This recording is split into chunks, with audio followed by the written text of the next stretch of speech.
Hey guys, இன்னைக்கு நம்ம இந்த ஃபீல் குட் ட்ராமாவோட 8th எபிசோட் தான் பார்க்க போகிறோம். போன எபிசோட் கடைசியில் லியோட காரில் எதுவும் ரத்தக்கரை இருக்கா என்னன்னு செக் பண்ணுறதுக்காக ஃபாரன்சிக் ஆஃபீஸரை லேடி டிடெக்டிவ் கூட்டிகிட்டு வந்திருப்பாங்க. அவர் ஒரு பக்கம் செக் பண்ணிட்டு இருந்திருப்பாரு, இன்னொரு பக்கம் ஹீரோயின் சரக்கு அடிச்சுட்டு கிஸ் பண்ணி இருந்திருப்பாங்க. இப்போ இந்த எபிசோட் ஸ்டார்டிங்கில் அப்படியே 2 பேரும் கிஸ் அடிச்சுட்டு இருக்கும்போது டிரைவர் ஒரு பிரேக்கப் போட்டாரு. அப்புறம் அச்சச்சோ அப்படின்னு 2 பேரும் அங்கிட்டும் இங்கிட்டும் திரும்பிக்கிட்டாங்க. இன்னொரு பக்கம் லியோட காரை செக் பண்ணிட்டு கார்ல எந்த விதமான ரத்தக்கரை எதுவுமே இல்லைன்னு சொல்லிட்டாரு. ஏதாச்சும் எவிடன்ஸ் கிடைக்கும் லேடி டிடெக்டிவ் ரொம்ப நம்பிக்கையா இருந்திருப்பாங்க. ஆனா இப்படி ஆனதும் அவங்களுக்கு என்ன பண்றதுன்னே தெரியல. கடைக்குள்ள போன லியும் ஹீரோயினுக்கு ஒரு ரிங்கை செலக்ட் பண்ணிட்டு வாங்கிட்டு வந்துட்டான். அதனால டிடெக்டிவ்ஸும் அங்கிருந்து போயிட்டாங்க. அடுத்த நாள் காலையில ஆயிடுச்சு. டைரக்டர் யூன் சேர்மன் இருந்த வரைக்கும் எப்படி அவருக்கு சிங்க அடிச்சிட்டு இருந்தாரோ அதே மாதிரி இப்ப லீக் பண்ணிட்டு இருக்காரு.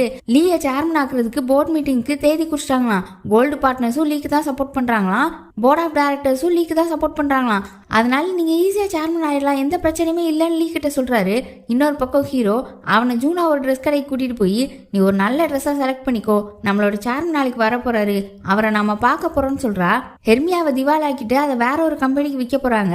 எந்த கம்பெனிக்கு அதை ஒப்படைக்கலான்ற முடிவு பண்றதுக்கு கோல்டு பார்ட்னர்ஸோட சேர்மன் வராராம்.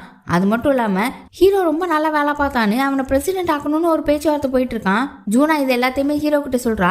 ஆனா அவனுக்கு எதுலையுமே ஆர்வம் இருக்கிற மாதிரியே இல்ல, ஒரு மாதிரி மூஞ்ச வச்சிருக்கான். இன்னொரு பக்கம் ஹீரோயின் அவளுக்கு ஹீரோ கூட கிஸ் பண்ணதை நினைச்சு ஒரே டிஸ்டர்பன்ஸா இருக்கு. கேண்டீன்ல சாப்பாடு வாங்கிட்டு வந்துட்டு இருக்கும் போதும் அதே யோசனை தான். அதை நினைச்சிட்டு அவ கூட வேலை பார்க்கறவங்க கூட போய் சாப்பிடறதுக்காக உட்கார்ந்தா. அந்த பொண்ணுங்க ரெண்டும் இதே மாதிரி ஒரு பிரச்சனை பத்தி தான் பேசிட்டு இருக்காங்க. ஒரு பொண்ணு சரக்கு அடிச்சுட்டு ஒருத்தர் கிஸ் அடிச்சிருச்சான். அதை அந்த பொண்ணு இன்னொரு பொண்ணு கிட்ட சொல்லுது.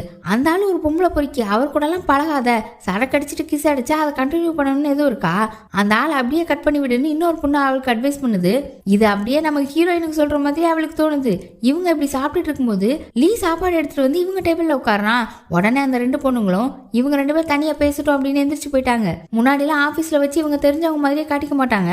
ஆனா இப்ப கொஞ்சம் கொஞ்சமா லீ ஹீரோயின் கிட்ட ஓப்பனாவே பழகுறான். இப்ப சாப்பிடும்போது இதை சாப்பிடு அதை சாப்பிடுன்னு பிளேட்ல ஒன்னொன்னா எடுத்து வைக்கிறான்.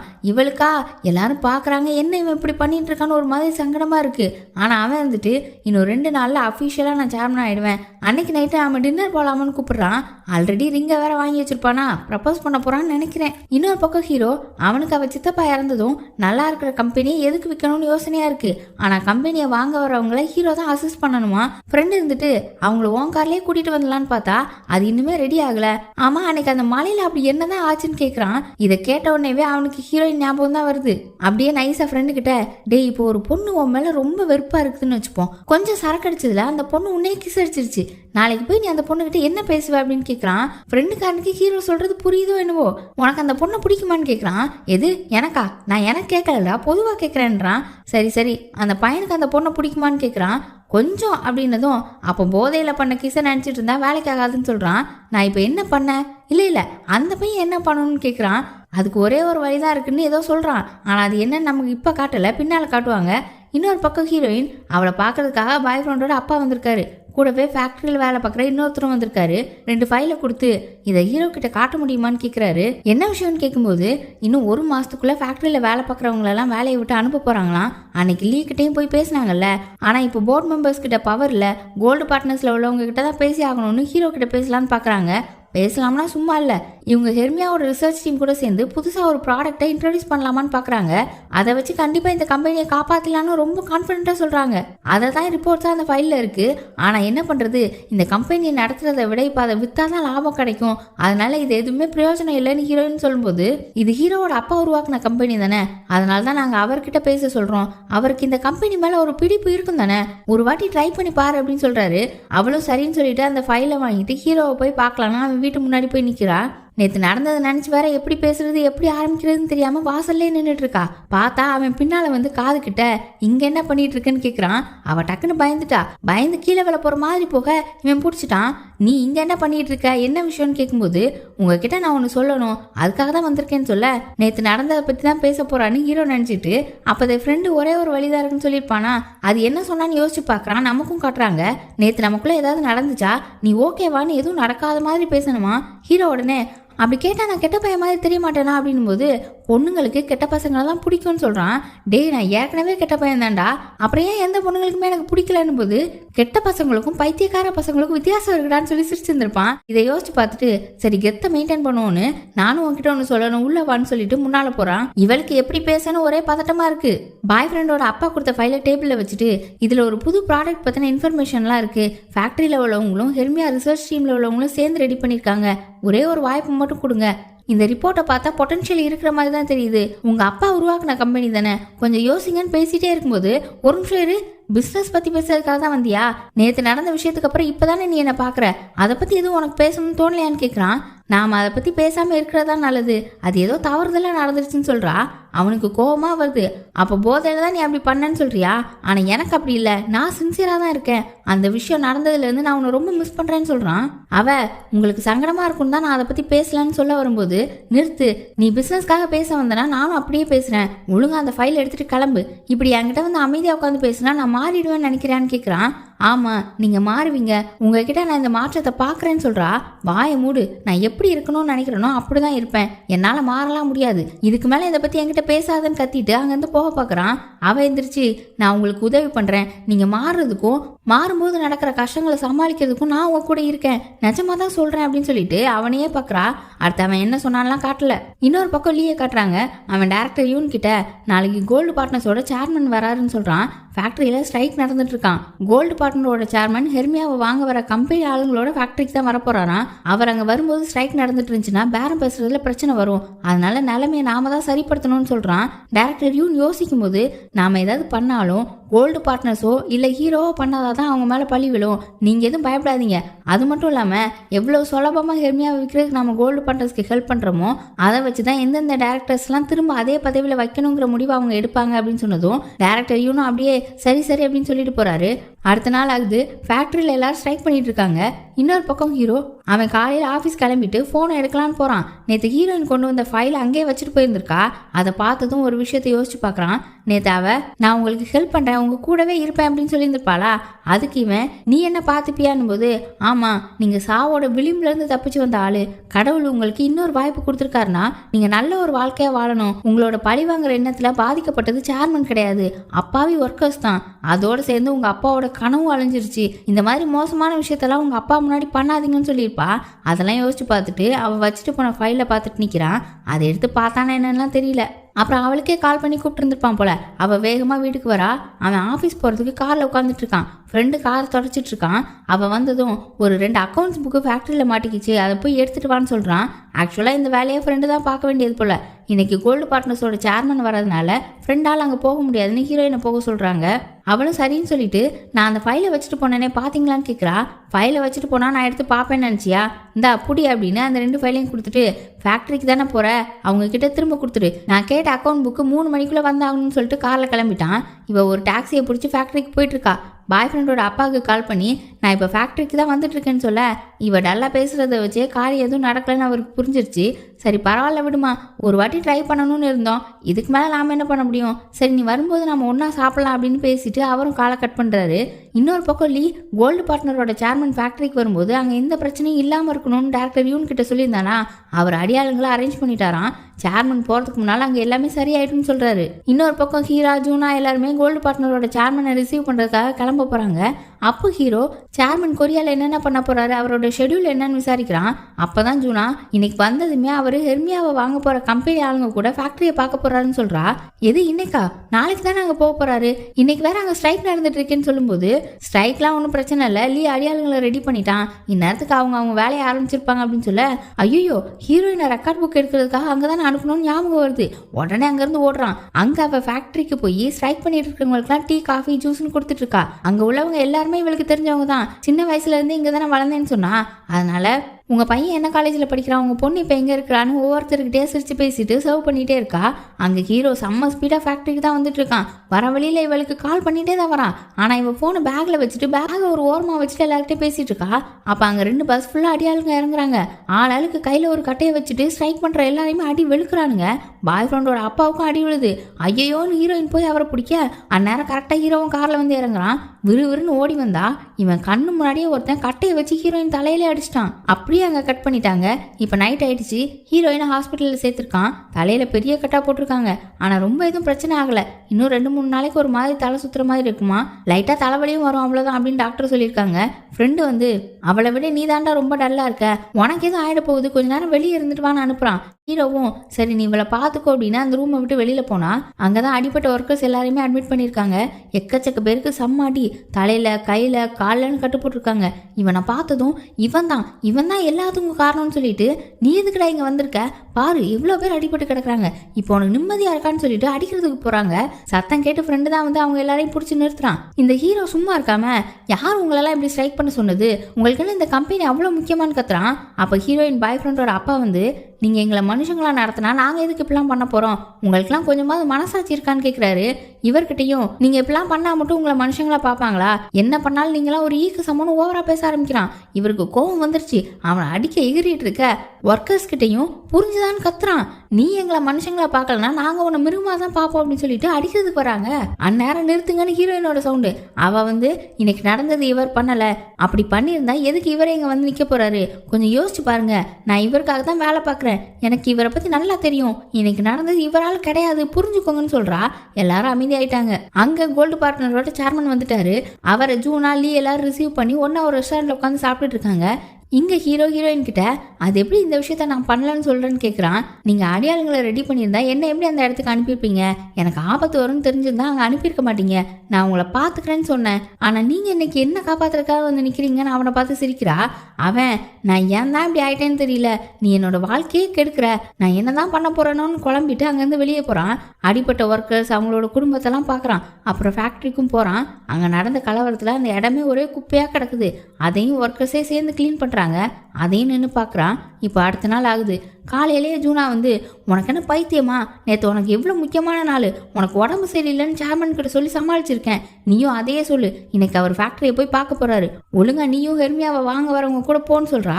இன்னொரு பக்கோலி அவன் இன்னைக்கு ஹீரோயினுக்கு ப்ரப்போஸ் பண்ண போறான் போல, செம்ம குஷியா வீட்டெல்லாம் டெக்கரேட் பண்ணிட்டு ஆஃபீஸ்க்கு கிளம்புறான். இன்னொரு பக்கம் ஹீரோயின் அவளுக்கு தலையில அடிபட்டு இருந்தாலும் இன்னைக்கு போர்ட் மீட்டிங் நடக்க போகுதுன்றதுனால ஆஃபீஸ்க்கு வந்துட்டா.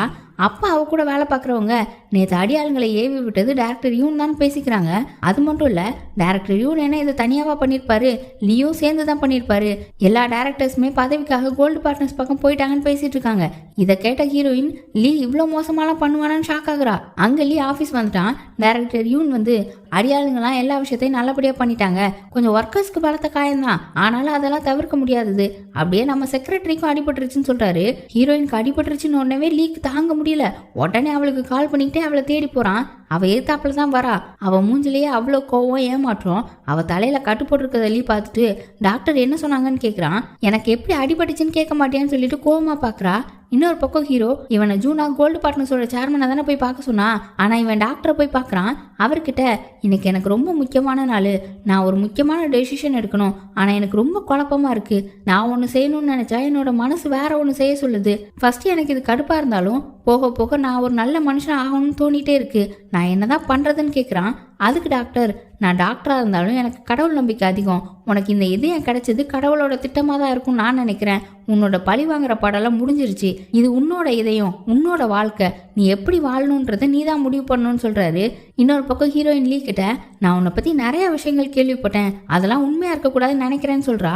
அவன் நீ கேள்விப்பட்டதெல்லாம் உண்மைதான், நான் தான் அதை பண்ணேன் அப்படின்னு ஒத்துக்கிட்டான். இவளுக்கெல்லாம் செம்ம கோவம். நீ என்ன காரியம் பண்ணிட்டு இருக்கன்னு தெரியுமா, அங்கே அவ்வளோ பேருக்கு அடிபட்டிருக்குன்னு கோவப்படுறா.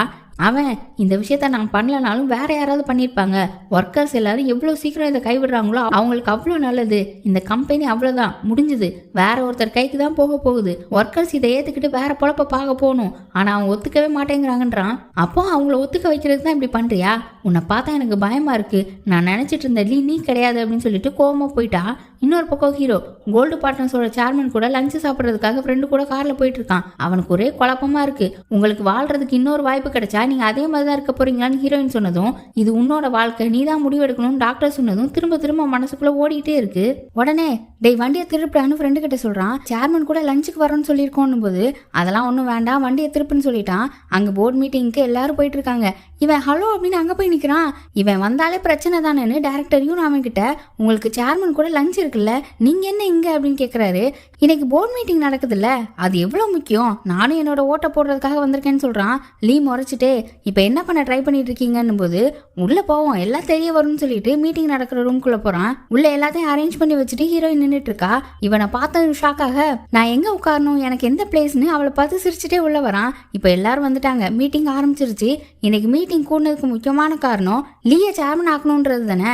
அதை கெடுக்கிறதுக்காக தான் நம்ம ஹீரோ வந்திருக்கான். அவன் இப்போ ஏதோ ஒரு கவர் எடுத்து அதுக்குள்ளே இருக்கிற பேப்பர்லாம் எடுத்து ராக்கெட் மாதிரி செஞ்சுட்டு இருக்கான். இவங்க எல்லாருமே அவ்வளோ சீரியஸாக அடுத்த பிரசிடென்ட்டை நம்ம தேர்ந்தெடுக்க போகிறோம், உங்களோட ஒவ்வொரு ஓட்டும் முக்கியம்னு பேசிட்டு இருந்தா அவன் ராக்கெட் செஞ்சு விளையாடிட்டு இருக்கான். என்னவோ பெரிய பிளானோட தான் வந்திருக்கான்னு எல்லாருக்குமே புரியுது. அவனை ஒரு மாதிரி பார்த்துட்டு இருக்காங்க. டைரக்டரையும் ஆக்டிங் சேர்மன் லீ தான் நமக்கு ஒரே ஒரு கேண்டிடேட், வேற யாராவது கேண்டிடேட்டா இருக்கீங்களான்னு கேட்கும்போது எல்லாரும் அமைதியா இருக்காங்க. அப்போ போட்டியே இல்லாம அப்படின்னு சொல்ல வரும்போது ஹீரோ ஒரு நிமிஷம் நான் இன்னொரு கேண்டிடேட்டா நாமினேட் ஆகிக்கிறேன் அப்படின்னு சொல்றான். லீக்கு செம்ம காண்டாவுது. அங்க உள்ளவங்களும் இவன் என்னதான் பண்ண போறான்னு பாத்துட்டு இருக்காங்க. அப்போ நானும் ஒரு வேட்பாளரா நிக்க போறேன்னு சொல்றான். எதுக்கு இப்படி பண்றீங்கன்னும் போது நேற்று ஃபேக்டரியில நடந்ததை நினைச்சு எனக்கு அவ்வளோ கோவம், இந்த கம்பெனியை காப்பாத்துறதுன்னு முடிவு பண்ணிட்டேன்றான். உடனே லீ உங்க என்னவா இருந்தாலும் இந்த மாதிரி பார்ட் டைமா வர்ற டேரக்டருக்கு யார் சப்போர்ட் பண்ணுவான்னு கேட்கறான். உடனே ஹீரோ யார் இங்க போட்டி நடத்த போறான்னு சொல்லிட்டு அவன் ஒரு பேப்பரை வச்சு ராக்கெட் செஞ்சானா, அந்த பேப்பரை லீ மேல பறக்க விட்டுட்டு என்னோட சித்தப்பா அடமானமா வச்ச எல்லா ஸ்டாக்ஸையும் நானே வாங்கிட்டேன், இந்த கம்பெனியோட பிக்கஸ்ட் ஷேர் ஹோல்டர் நான் தான் அப்படின்னு சொல்றான். இப்போ இந்த கம்பெனி மட்டும் திவால் ஆச்சுன்னா ஹீரோக்கு ஒரு பைசா கூட கிடைக்காது. அவ்வளோ ரிஸ்க் இருந்தும் ஹீரோ இப்போ இப்படி ஒரு முடிவு எடுத்திருக்கான். லீக்கு செம்ம கோவம், எதுக்கு இப்படிலாம் பண்ணிட்டு இருக்கீங்கன்னு முறைக்கிறான். ஹீரோயினை ஒரு செகண்ட் பார்த்துட்டு நான் ஏன் பழைய மாதிரியே இருக்கணும்னு எனக்கே தோணுச்சு, இதை விட வாழ்க்கையை நல்லா வாழணும்னு இருக்கும்போது நான் ஏன் அப்படியே இருக்கணும், யார் தடுத்தாலும் நான் இந்த கம்பெனியை காப்பாற்றுவேன்னு சொல்லிட்டு முறைக்கிறான். லீயும் முறைச்சிட்டே நிற்கிறான். இப்போ மீட்டிங் முடிஞ்சு எல்லாரும் வெளியே போயிட்டாங்க. லீ ஹீரோவை நிறுத்தி எதுக்கு இந்த மாதிரி பண்ணிட்டு இருக்கீங்கன்னு கேட்குறான். ஹீரோவும் நேற்று தான் எனக்கு ஞானக்கண் திறந்துச்சு, நான் பாதுகாக்க வேண்டிய 2 விஷயம் இருக்குன்னு புரிஞ்சுக்கிட்டேன்றான். என்னதுன்னு கேட்கும்போது இந்த கம்பெனியும் ஹீரோயினும் இனிமே தான் போட்டி ஆரம்பிக்க போகுது, நல்லா சாப்பிட்டு தெம்பாயிருன்னு சொல்லிட்டு அவனோட கேபினுக்கு போயிட்டான். இனிமே இவன் போக போற பாதை எவ்வளோ கஷ்டமா இருக்கும்னு இவனுக்கே நல்லா தெரியும். அதை யோசிச்சுட்டே நின்றுட்டு இருக்கும்போது ஹீரோயின் உள்ள வரா. வந்து பேசுறதுக்கு வாயை திறக்கும் போது தயவு செஞ்சு நீ பேசாதம்மா, உன்னால தான் நான் இந்த இடத்துல வந்து நிக்கிறேன், நீ பேசி பேசியே என்ன இப்படி பண்ணிட்ட, தயவு செஞ்சு வாயை திறக்காத சொல்றான். அவளுக்கு ரொம்ப சந்தோஷமா இருக்கு, தேங்க்யூன்றா. இனிமே எனக்கு என்னென்ன கஷ்டம் வரப்போகுதுன்னு நினைச்சாவே பயமா இருக்கு. என் அப்பா எப்படிதான் இந்த வாழ்க்கையை வாழ்ந்தாரோ, உன்னால என் வாழ்க்கையே மாறி போச்சு, இப்ப எனக்கு எவ்வளவு பயமா இருக்கு தெரியுமான்னு சொல்றான். அவ நான் தான் உங்க கூடவே இருக்கேன்னு சொன்னேன் இல்லன்னு சொல்ல அவளை போய் ஹக் பண்ணிக்கிட்டான். அவ தள்ளியே விடல. என்னடா அப்படியே நிக்கிறான்னு இவனும் எனக்கு ஹார்ட் கொஞ்சம் வலிக்கிற மாதிரி இருக்கு, அதனால கொஞ்ச நேரம் உன்னை ஹக் பண்ணிக்கிறேன்னு சொல்றான். அப்பயும் அமைதியா இருக்கா. உடனே அப்படியே முதுகுல கொஞ்சம் தட்டி கொடுத்தா இன்னும் நல்லா இருக்கும்ன்றான். அவளும் மெதுவா கையை எடுத்து அவன் தட்டி கொடுக்க 2 பேரும் அப்படியே நிக்கிறாங்க. இன்னொரு பக்கம் லீ உச்சக்கட்ட கோவத்துல இருக்கான். அவனோட கேபினுக்கு போய் டேபிள்ல உள்ள எல்லா பொருளையும் தள்ளி விட்டுட்டு கத்திக்கிட்டு இருக்கான். டைரக்டரையும் கொஞ்சம் அமைதியா இருங்கன்னும் போது இது அமைதியா இருக்க வேண்டிய நேரம் கிடையாது, நீங்க போய் டைரக்டர்ஸ்ங்களோட ஹெட்டை பார்த்து எனக்கு ஒரு அப்பாயின்மெண்ட்டை போடுங்கன்னு கத்துறான். சரி நீங்க ஃபர்ஸ்ட் கொஞ்சம் அமைதியாங்களேன் அப்படின்னும் போது உங்களெல்லாம் பழி வாங்கணும்னு நினைச்சிட்டு இருக்க ஒருத்தன் சேர்மன் ஆக போறேன்னு வந்திருக்கான், உயிர் வாழணும்னா இப்பவே வேலையை ஆரம்பிங்கன்னு கத்துறான். இன்னொரு பக்கம் ஹீரோயினை வீட்டுல விடுறதுக்காக கூடவே வந்திருக்கான். நீங்க என்ன இப்படி வித்தியாசமா பண்றீங்கன்னும் போது நான் இப்பெல்லாம் எல்லாமே வித்தியாசமா தான் பண்ணிட்டு இருக்கேன், சரி நீ ஒரு 2-3 நாள் லீவ் எடுத்துக்கோ, எனக்காக ஹெல்ப் பண்றேன்னு சொல்லியிருக்கல, ஃபர்ஸ்ட் உனக்கு ரெஸ்ட் தேவைன்னு சொல்றான். அவன் வேணான்னு சொல்லும்போது இல்ல நீ கண்டிப்பா ரெஸ்ட் எடுத்துதான் ஆகணும்னு ரொம்ப ஸ்ட்ரிக்டா சொல்லிட்டான். அடுத்து வீட்டுக்கு போனா அங்க ஃப்ரெண்டு எப்படிடா திடீர்னு இப்படி ஒரு முடிவு எடுத்தேன்னு கேட்கும்போது எனக்கு கொஞ்சம் தைரியம் மட்டும் தான் தேவைப்பட்டுச்சு, அது கிடைச்சதான் அந்த முடிவை எடுத்துட்டேன், இனிமே நாம ரொம்ப கஷ்டப்பட வேண்டியதா இருக்குன்னு சொல்றான். ஃப்ரெண்டும் சரி அது ஒரு பக்கம் போட்டும், இனிமே எல்லாரையும் மாதிரி இருக்க பாரு, டேட் பண்ணு, நல்லா ஊர் சுத்துன்னு சொல்றான். டேட் பண்ணவா, எனக்கு இங்க வேலை பார்க்கவே நேரம் இல்ல, இதுல எங்க போய் டேட் பண்ணன்னு போது இங்கதான் நீ தப்பு பண்ற, வாழ்க்கையோட லட்சியமே நமக்கு பிடிச்ச ஒருத்தர் கூட சந்தோஷமா வாழ்றது தான், இப்ப நீயும் அவளும் ஒரே பக்கத்துல தானே இருக்கீங்க, காதலிக்க கூடாதுன்னு ஏதாவது இருக்கா என்ன அப்படின்னு கேக்குறான். ஆமா கரெக்டு தானே, ஏன் காதலிக்க கூடாதுன்னு ஹீரோக்கும் ஒரு எண்ணம் வந்துருச்சு. இன்னொரு பக்கம் ஹீரோயினுக்கு ப்ரப்போஸ் பண்ணணும்னு வீடு ஃபுல்லா டெக்கரேட் பண்ணி வச்சிருந்தானா, இப்ப எல்லாமே கெட்டுருச்சு. ரொம்ப சோகமா வீட்டுக்குள்ள போறான். அப்ப அவனோட அப்பாவும் கால் பண்ணி இன்னைக்கு எல்லாமே நல்லபடியா முடிஞ்சிச்சா என்னன்னு விசாரிக்கிறாரு. இல்லப்பா கொஞ்சம் எல்லாத்தையும் தள்ளி போட்டிருக்காங்க, ஆனா இந்த மாசத்துக்குள்ள நான் கண்டிப்பா சேர்மன் ஆயிடுவேன்றான். அவரும் சரி நீ ரொம்ப எதுவும் யோசிக்காத அப்படின்னு சொல்லிட்டு காலை கட் பண்றாரு. செக்யூரிட்டி வேலைக்கு போயிட்டு வந்ததோட ஃபோன் பண்ணிருப்பார் போல, அதனால யூனிஃபார்மை மாத்தலான்னு பீரோ உள்ள வேற ட்ரெஸ் எடுக்கிறாரு. பார்த்தா உள்ள இருந்து ஒரு ஃபோன் வந்து விழுது. அது யாரோட ஃபோன்னு பார்த்தா ஹீரோயினோட பாய் ஃப்ரெண்டோடது. அவன் ஆக்சிடென்ட் ஆகி கிடந்தப்போ அவன் பக்கத்துல கிடந்த போனை ஒரு கை எடுத்த மாதிரி காட்டினாங்கல்ல, அது வேற யாரும் இல்ல, இவர் தான். இவர் எதுக்கு இப்படி பண்ணாருன்னு தெரியல. இப்ப அந்த போனை பார்த்ததும் ஒரு மாதிரி வெக்ஸ் ஆகி தலையை பிடிச்சிட்டு உட்காந்துருக்காரு. இப்போ ஒரு 2-3 நாள் ஆயிடுச்சு. இன்னைக்கு தான் ஹீரோயினுக்கு கடைசி நாள் லீவு. அவளுக்கு இப்போ உடம்பு கொஞ்சம் பரவாயில்ல, மயக்கம்லாம் வரது இல்லையா. பாய் ஃப்ரெண்டோட அப்பா கால் பண்ணி, லீவ் தானே, ஃபேக்டரிக்கு வரியா, அன்னைக்கு கலவரத்தில் உன்னோட பேக் தொலைஞ்சு போச்சுல, அது கிடைச்சிருச்சு, நான் வச்சிருக்கேன் அப்படின்னு சொல்றாரு. இவளும் வரேன் அங்கிள், நானும் உங்ககிட்ட ஒரு முக்கியமான விஷயம் சொல்லணும், இப்பவே வரேன் அப்படின்னு சொல்லிட்டு கிளம்பிட்டா. இன்னொரு பக்கம் ஹீரோ லாலிபாப் வச்சு செஞ்ச ஒரு பொக்கேவை ஹீரோயினுக்கு கொடுக்கறதுக்காக செஞ்சு எடுத்துட்டு ஃப்ரெண்டு கிட்ட, நான் அவளை போய் பார்க்க போறேன், எனக்கு ஃபோன் பண்ணி டிஸ்டர்ப் பண்ணாதுன்னு சொல்லிட்டு கார்ல ஏற போறான். அப்போ ஃப்ரெண்டுக்கு ஒரு கால் வருது. யார் பேசினாங்க என்னெல்லாம் தெரியல. விறுவிறுன்னு ஹீரோ கிட்ட போய், உனக்கு ஹார்ட்டை டொனேட் பண்ண ஆளோட ஃபேமிலி பத்தின டீட்டெயில்ஸை கண்டுபிடிச்சிட்டாங்களான்னு சொல்லிட்டு ஹீரோயின் பாய் ஃப்ரெண்டோட அப்பா பேரு அவரோட அட்ரஸ் எல்லாம் சொல்றான். ஹீரோ உடனே அந்த அட்ரஸ்க்கு கார்ல போயிட்டு இருக்கான். இன்னொரு பக்கம் ஹீரோயின் அவன் பாய் ஃப்ரெண்டோட அப்பாவை பார்க்கறதுக்காக ஃபேக்டரிக்கு போயிட்டா. இப்ப எல்லாருமே ஒரே இடத்துல மீட் பண்ண போறாங்க. ஃபர்ஸ்ட் ஹீரோ பாய் ஃப்ரெண்டோட அப்பா வீட்டுக்கே போயிட்டான். மெதுவா கார்ல இருந்து இறங்கி வாசல்ல நின்றுட்டு இருக்கான். அவங்க 2 பேரும் ஃபேக்டரியில இருந்து வந்துட்டாங்க. ஹீரோ நின்றுட்டு இருக்கிறத பார்த்துட்டு, என்ன நீங்க எங்க வீட்டு முன்னாடி என்ன பண்ணிட்டு இருக்கீங்கன்னு பாய் ஃப்ரெண்டோட அப்பா கேட்கிறாரு. உங்க வீடா அப்படின்னு சொல்லிட்டு அவரோட யூனிஃபார்ம்ல உள்ள பேட்சை பாக்குறான். ஃப்ரெண்டு சொன்ன அதே பேரு. அப்படியே ஷாக்கா பாக்குறதோட இந்த எபிசோட முடிச்சாங்க. ஹீரோயினோட பாய் ஃப்ரெண்ட் ஹார்ட்டை தான் நமக்கு வச்சிருக்காங்கன்னு ஹீரோக்கு தெரிஞ்சதும் எப்படி ரியாக்ட் பண்ணுவான்றதெல்லாம் இன்னும் தெரியல. அதை தெரிஞ்சுக்க சேனலை சப்ஸ்கிரைப் பண்ணி பெல் ஐகானை பிரஸ் பண்ணி வச்சுக்கோங்க. அப்புறம் எல்லாருக்கும் அட்வான்ஸ் ஹாப்பி தீபாவளி நல்வாழ்த்துக்கள். நாம ஒரு 2 நாள் லீவ் எடுத்துப்போம். அதுக்கப்புறம் என்னாச்சுன்றதெல்லாம் பார்ப்போம். வீடியோ பிடிச்சிருந்தா லைக் பண்ணுங்க, ஷேர் பண்ணுங்க. Bye by.